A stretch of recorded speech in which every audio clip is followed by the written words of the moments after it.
Michel Piron, on est chez vous, chocolatier Galère à Strasbourg.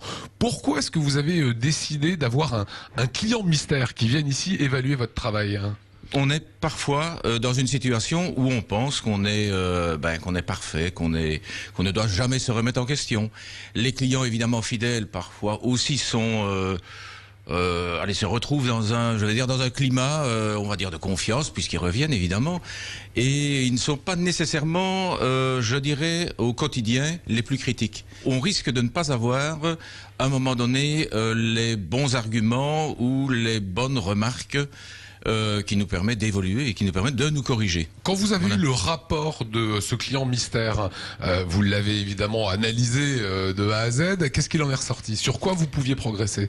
Il y a énormément d'enseignements parce que c'est au final un rapport qui est quand même relativement important. Maintenant, il y a des petits détails comme l'accueil téléphonique, par exemple, des choses comme ça, qui doivent recevoir un peu plus d'attention, voire des corrections. Nous devons sans cesse remettre le métier sur la table. Ça, c'est évident.